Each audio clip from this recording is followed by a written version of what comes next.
ఒక్కసారి కొమ్మూరి గోల్డ్ కి కాల్ చేయండి. తాకట్లో ఉన్న మీ బంగారాన్ని విడిపించి మార్కెట్ ప్రైస్ కి వాళ్ళు కొనుక్కుని మిగతా డబ్బులు మీకు ఇచ్చేస్తారు. హాయ్, వెల్కమ్ టు మనం టీవీ. మనం ఉన్నది మన కోసం. తెలంగాణలో పంచాయతీ ఎన్నికలు ముగిశాయి. దానికి సంబంధించిన ఫలితాలు కూడా 3 విడతలు రిలీజ్ అయ్యాయి. దాదాపుగా ఓవరాల్గా కాంగ్రెస్కి 57%, ఇటు బీఆర్ఎస్కి 27%. సో అత్యధికంగా బీజేపీ కన్నా కూడా ఇండిపెండెంట్లు గెలిచిన పరిస్థితి. దీనిపై మరింత సమాచారం మా తెలంగాణ ఇన్పుట్ ఎడిటర్ తిరుపతి లైవ్లో సిద్ధంగా ఉన్నారు. ఓటు తిరుపతి. ఎస్ మనోజ్, మొత్తానికి తెలంగాణ రాష్ట్రంలో పంచాయతీ ఎన్నికలు పూర్తయిపోయినటువంటి పరిస్థితి. 3వ విడత ఎన్నిక కూడా పూర్తి స్థాయిలో కంప్లీట్ అయినటువంటి సిచ్యువేషన్ కూడా మనం పూర్తి స్థాయిలో చూస్తున్నాం. అయితే 3వ విడత ఎన్నికలకు సంబంధించినటువంటి వ్యవహారంలో ఏకగ్రీవమైనటువంటి ఒకసారి సంబంధించినటువంటి గ్రామ పంచాయతీ చూసుకుంటే దాదాపు కాంగ్రెస్ ఏకగ్రీవమైనటువంటి గ్రామ పంచాయతీలు 287 అయితే బీఆర్ఎస్కి సంబంధించినటువంటి ఏకగ్రీవమైనటువంటి గ్రామ పంచాయతీలు 42, భారతీయ జనతా పార్టీ ఏకగ్రీవమైనటువంటి గ్రామ పంచాయతీలు సుమారు 9, ఇతరులు దాదాపు 57 గ్రామ పంచాయతీలు ఏకగ్రీవమైనటువంటి పరిస్థితి. కేవలం ఇవి ఏకగ్రీవమైనటువంటి అంశం మాత్రమే ఇప్పుడు అఫీషియల్గా డేటా తెరపైకి వచ్చినటువంటి సిచ్యువేషన్.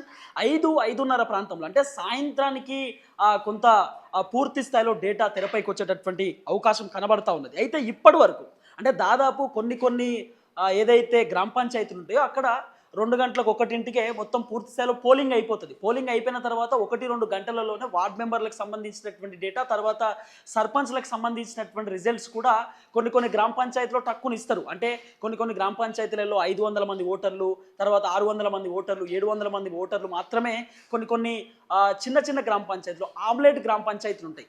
ఆ గ్రామ పంచాయతీలకు సంబంధించినటువంటి వ్యవహారంలో ఆల్రెడీ కొన్ని డేటా కూడా ప్రకటించినటువంటి పరిస్థితి. సుమారు మన తెలంగాణ రాష్ట్రంలో 12,727 గ్రామ పంచాయతీలు ఉంటే దగ్గర 8,894 గ్రామ పంచాయతీలు ఇప్పటిదాకా అఫీషియల్గా గెలిచినటువంటి పరిస్థితి, అఫీషియల్గా తెరపైకి వచ్చినటువంటి డేటా. అంటే ఇంకా దాదాపు 3,833 గ్రామ పంచాయతీలకు సంబంధించినటువంటి రిజల్ట్స్ ఇంకా తెరపైకి రావాల్సింది ఉంది. ఇది మొత్తం కూడా 3వ విడతకు సంబంధించినటువంటి గ్రామ పంచాయతీకి సంబంధించినటువంటి రిజల్ట్. అయితే ఇప్పటి వరకు ఏ పార్టీలు బలపరిచినటువంటి అభ్యర్థులు గెలిచిరు, ఏ పార్టీ నుండి ఎంతమంది గెలిచారు అనేది కూడా ఒకసారి మనం బ్రీఫ్గా డేటా తెలుసుకునేటటువంటి కార్యక్రమం చేస్తే మొదటి విడత, 2వ విడత, 3వ విడత కలుపుకొని దాదాపు కాంగ్రెస్ పార్టీ బలపరిచినటువంటి అభ్యర్థులు ఇప్పటి వరకు దాదాపు 12,727 గ్రామ పంచాయతీలలో కాంగ్రెస్ బలపరిచినటువంటి అభ్యర్థులు 4,874 మంది అభ్యర్థులు ఇప్పటిదాకా అఫీషియల్గా కాంగ్రెస్ పార్టీ నుండి గెలిచినటువంటి పరిస్థితి. ఇక ప్రతిపక్ష పార్టీ బీఆర్ఎస్ నుండి ఇప్పటిదాకా బీఆర్ఎస్ బలపరిచినటువంటి అభ్యర్థులు సుమారు 2,346 మంది అఫీషియల్గా డేటా తెరపైకి ఇచ్చినటువంటి పరిస్థితి. అంటే ఇంతమంది గెలిచినటువంటి సిచ్యువేషన్. భారతీయ జనతా పార్టీ బలపరిచినటువంటి అభ్యర్థులు ఇప్పటిదాకా మొదటి విడత, 2వ విడత, 3 విడతలుగా కలిపి 455 మంది మాత్రమే భారతీయ జనతా పార్టీ బలపరిచినటువంటి అభ్యర్థులు ఇప్పటిదాకా అఫీషియల్గా గెలిచినటువంటి సిచ్యువేషన్. ఇక ఇతరులు అంటే పార్టీలతో సంబంధం లేనటువంటి వాళ్ళు, ఏ పార్టీకి అవసరం లేనటువంటి వాళ్ళు, ఇండిపెండెంట్గా గెలిచినటువంటి అభ్యర్థులు దాదాపు 1,219 మంది అభ్యర్థులు ఇప్పటిదాకా గెలిచినటువంటి పరిస్థితి. అంటే దాదాపు భారతీయ జనతా పార్టీ కంటే ఎక్కువ శాతమే ఇతరులు గెలిచేటటువంటి కార్యక్రమం జరిగింది. అయితే ఎవరైతే ఇతరులు 1,219 మంది గెలిచిదో దీంట్లో నుండి సుమారు ఒక 50-60% సర్పంచ్లు కాంగ్రెస్ పార్టీలో జాయిన్ అయినటువంటి పరిస్థితి. సో కాంగ్రెస్ పార్టీ కండువా కప్పుకున్నటువంటి సిచ్యువేషన్ కూడా ఇప్పటిదాకా మనం పూర్తి స్థాయిలో చూస్తున్నటువంటి పరిస్థితి. అయితే ఇంకో అంశం ఏంటంటే మనోజ్, ఇక్కడ ఒక గమ్మతి విషయం. అంటే ఎలక్షన్ కంటే ముందు, సర్పంచ్ ఎలక్షన్ కంటే ముందు తెలంగాణ రాష్ట్రంలో వారానికి మద్యం దాదాపు ఒక 60 కోట్లు, 70 కోట్లు, 100 కోట్ల దాకా అన్ని మద్యం షాపులకు సంబంధించినటువంటి సేల్ ఉంటుండే. కానీ ఎప్పుడైతే గ్రామ పంచాయతీ ఎలక్షన్స్ వచ్చినాయో, మొదటి విడత కానివ్వండి, 2వ విడత కానివ్వండి, 3వ విడత కానివ్వండి, ఈ విడతలన్నీ కలిపి అంటే మద్యం దాదాపు వారానికి 200 కోట్ల రూపాయలకు సంబంధించినటువంటి సేల్ జరిగింది తెలంగాణ రాష్ట్రంలో. రికార్డు స్థాయిలో మద్యం కొనుగోలు జరిగినటువంటి పరిస్థితి. అన్ని మద్యం షాపులలో స్టాక్ కూడా ఇప్పటిదాకా లేనటువంటి సిచ్యువేషన్స్ కూడా ఉన్నాయి. దాదాపు ఓటుకి ఒక్కొక్క గ్రామ పంచాయతీలో సుమారు పోటీ చేస్తున్నటువంటి సర్పంచ్ అభ్యర్థులు 20 లక్షల రూపాయలు, 30 లక్షల రూపాయలు, కొన్ని గ్రామ పంచాయతీలు అంటే 1,500 ఓట్లు, 2,000 ఓట్లు, 2,500 ఓట్లు ఉన్నటువంటి ఏదైతే పెద్ద గ్రామ పంచాయతీలు ఉన్నాయో ఆ గ్రామ పంచాయతీలలో సుమారు 1 కోటి నుండి 2 కోట్ల రూపాయలకు సంబంధించినటువంటి డబ్బులు కూడా ఖర్చు అయినటువంటి పరిస్థితి. అయితే వార్డు మెంబర్లు కూడా ఎప్పుడు కూడా తెలంగాణ రాష్ట్రంలో గ్రామ పంచాయతీ ఎన్నికలు జరిగితే వార్డు మెంబర్లు నార్మల్గా థమ్స్అప్ బాటిలో మందు మంచేటటువంటి కార్యక్రమం చేస్తారు. కానీ ఈసారి తెలంగాణ రాష్ట్రంలో గ్రామ పంచాయతీ ఎన్నికలలో వార్డు మెంబర్లు 1 ఓటు ఓటుకు 1000 రూపాయలు, ఓటుకు 2000 ఇచ్చేటటువంటి కార్యక్రమం కూడా చేసినారు. దాదాపు ఓటుకు 700 రూపాయలు కొన్ని గ్రామాలలో పంచే కార్యక్రమం చేసిరు. ఈ సర్పంచ్ ఎన్నికలలో ఎన్ని విచిత్రాలు జరిగినాయి అంటే మనోజ్, సర్పంచ్ అభ్యర్థులు కానీ వార్డు మెంబర్ అభ్యర్థులు కానీ ఫస్టే అంటే వార్డు మెంబర్లు గెలిచిన తర్వాత ఇదే వార్డు మెంబర్లు ఉప సర్పంచ్ని ఎన్నుకునేటటువంటి కార్యక్రమం చేస్తారు. కానీ ఉప సర్పంచ్ నేనే ఖచ్చితంగా ఉప సర్పంచ్ అవుతా అనేటటువంటి కాన్ఫిడెన్స్ తోటి కొంతమంది వార్డు మెంబర్లు అరకిల చికెను ఇంటింటికి చికెన్లు పంచేటటువంటి కార్యక్రమం కూడా చేసినారు. ఊళ్ళే ప్రస్తుతం నడిచినటువంటి వ్యవహారం ఇదంతా.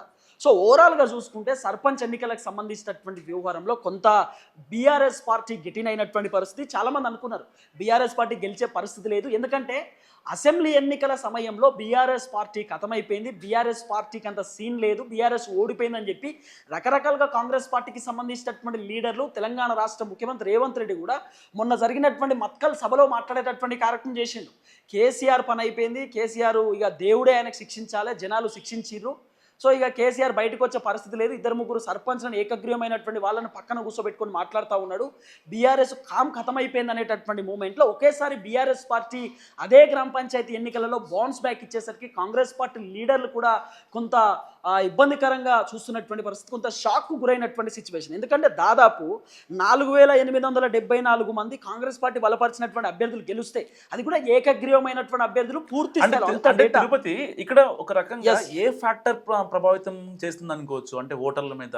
ఎందుకంటే ఎలక్షన్స్ ముందు చాలా మంది బీసీల యొక్క సామాజిక వర్గాలు ఎవరైతే ఉన్నాయో వాళ్ళకి రిజర్వేషన్ రావట్లేదని కొంతమంది మాట్లాడారు. లేదు నిజంగానే కాంగ్రెస్లో గొడవలు అవుతున్నాయి, గ్రౌండ్లో వ్యతిరేకం ఉంది, ఇచ్చిన హామీలు అమలు చేయలేదు, బీఆర్ఎస్కే సపోర్ట్ చేస్తారని, అంటే ఓవరాల్గా మీ అనాలిసిస్ ప్రకారం ఏ ఫ్యాక్టర్ పనిచేస్తుంది అనుకోవచ్చు గ్రౌండ్లో?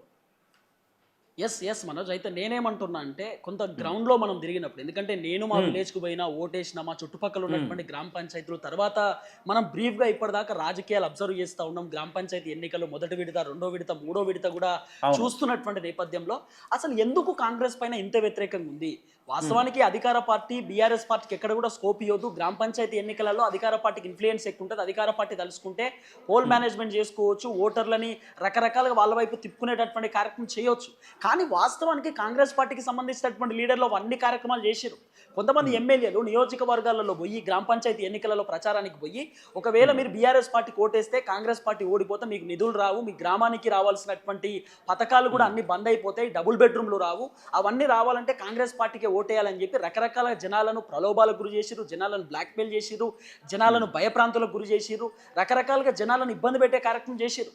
ఏ ఎమ్మెల్యేలు అయితే జనాలను ఇబ్బంది పెట్టిరో అదే ఎమ్మెల్యేల సొంత ఊరిలో కాంగ్రెస్ పార్టీ ఓడిపోయినటువంటి పరిస్థితి. కారణం ఏంటంటే ఎమ్మెల్యేలకు ఓవర్ యాక్షన్ అయిపోయింది, ఓవర్ పర్ఫార్మెన్స్ అయిపోయింది, అత్యుత్సాహం చూపిస్తూ ఉన్నారు, లేకపోతే ఇష్టానుసారంగా వ్యవహరిస్తూ ఉన్నారు, జనాలను బెదిరిస్తున్నారు, బెదిరింపులతోటి గెలుద్దామని చూస్తూ ఉన్నారు అనేటటువంటి ఆలోచనతోటి జనాలు కూడా కొంత ఒద్దిగా కాంగ్రెస్ మాకు రావాల్సినటువంటి రైతు బంధు కూడా ఇప్పటిదాకా సక్కా రాలేదు, రుణమాఫీ సక్కా రాలేదు, పెన్షన్లు ఇవ్వలేదు, మహిళలకు 2500 రూపాయలు ఇవ్వలేదు, 6 గ్యారెంటీలు సక్కగా ఇవ్వలేదు, 420 హామీలు కూడా అటే ఉన్నాయి, ఇంకా మాకు రావాల్సినటువంటి బెనిఫిట్స్ ఏం రాలేదు, కేవలం ఉచిత ప్రయాణం మినహాయిస్తే మిగతా అన్ని కూడా కొంత ఫెయిల్యూర్ ఉన్నటువంటి నేపథ్యంలో జనాలు కూడా కొంత ఆలోచన చేసేటటువంటి కార్యక్రమం చేశారు.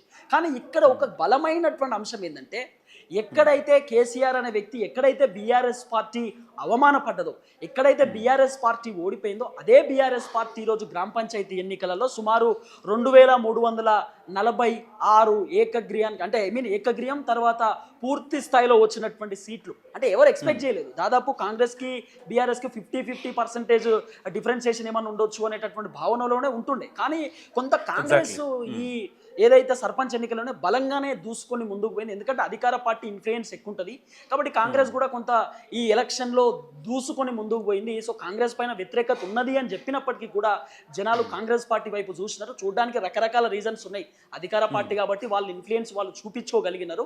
సో మొత్తానికి ప్రతిపక్ష పార్టీ ఇటు బీఆర్ఎస్ మాత్రం సుమారు 2346 ఓట్లకు సీట్లకు సంబంధించినటువంటి వ్యవహారంలో ముందుకొచ్చినటువంటి పరిస్థితి. దీంట్లో మనం బీజేపీ బలంగా మాట్లాడుకోవాలి మనం, ఎందుకంటే భారతీయ జనతా పార్టీ ఎప్పుడు కూడా అసెంబ్లీ ఎన్నికలపైన ప్రధానంగా ఫోకస్ పెట్టలేదు, వాళ్ళు ఫోకస్ పెట్టింది కేవలం పార్లమెంట్ ఎన్నికలపైన ఫోకస్ పెడతా ఉంటారు. ఎందుకంటే భారతీయ జనతా పార్టీ కేంద్రంలో అధికారంలో ఉండాలనేటటువంటి ఆలోచనతో ఉంటుంది కాబట్టి.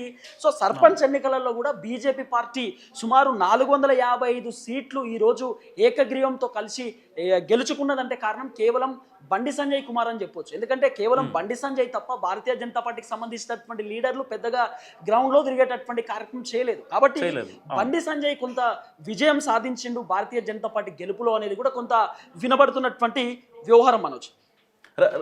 రైట్ తిరుపతి, ఒక క్వశ్చన్ ఫైనల్ గా చెప్పండి. రేవంత్ రెడ్డి ఎలక్షనీరింగ్ గురించి మనం ప్రత్యేకంగా మాట్లాడుకోవాల్సిన పని లేదు.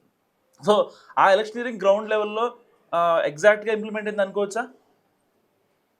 ఎస్ మీరు చెప్పింది కరెక్టే. తెలంగాణ రాష్ట్ర ముఖ్యమంత్రి రేవంత్ రెడ్డి ఏకంగా 7 నియోజకవర్గాలలో ఆయన బలంగా తిరిగేటటువంటి కార్యక్రమం చేసిండు. 7 నియోజకవర్గాలలో పూర్తి స్థాయిలో ఆయన ప్రచారం చేసేటటువంటి కార్యక్రమం చేసిండు. వాస్తవానికి తెలంగాణ రాష్ట్రంలో కనీ విని ఎరగని రీతిలో ఏ ముఖ్యమంత్రి కూడా సర్పంచ్ ఎన్నికలకు సంబంధించినటువంటి ప్రచారానికి ఎప్పుడు పోలేదు. ఇప్పుడు తెలంగాణ రాష్ట్రానికి 10 సంవత్సరాలు ముఖ్యమంత్రి ఉన్నటువంటి కేసీఆర్ ఎప్పుడు కూడా ఏదైతే గ్రామ పంచాయతీ ఎలక్షన్ టైం వచ్చినప్పుడు కేసీఆర్ బయటికి రాలే. కేసీఆర్ ఎప్పుడు కూడా గ్రౌండ్లో తిరగలే. ఇంకొంతమంది ఎమ్మెల్యేలు ఓవర్ యాక్షన్ తోటి నేనెందుకు పోవాలనేటటువంటి ఆలోచనతోటి పోలే. కానీ కాంగ్రెస్ మాత్రం ఈ సర్పంచ్ ఎన్నికలను బాగా గట్టిగా వాళ్ళు ఆరాహోరీ ఫైట్ లెక్క తీసుకున్నారు. తర్వాత ముఖ్యమంత్రి రేవంత్ రెడ్డి స్వయంగా పోయి జనాలతో మాట్లాడడం, జనాలకు జరిగినటువంటి అంశాలు చెప్పడం, తర్వాత మహిళల ఓట్లు చాలా కీలకంగా పనిచేసినాయి మనోజ్. కాంగ్రెస్ కిన్ని సీట్లు రావడానికి కారణం ఖచ్చితంగా తెలంగాణ రాష్ట్ర ముఖ్యమంత్రి రేవంత్ రెడ్డికి సంబంధించినటువంటి చరిస్మా అనే చెప్పొచ్చు. ఆయన 7 నియోజకవర్గాలలో పర్యటన చేయడం, ఆ పర్యటన కొంత కాంగ్రెస్ పార్టీకి ఖచ్చితంగా ప్లస్ పాయింట్ అయిందనే చెప్పొచ్చు Manoj. Thank you Tirupati. Thank you. So ఇది విన్నారు కదా తిరుపతి అనాలిసిస్. చూస్తూనే ఉండండి మనం టీవీ.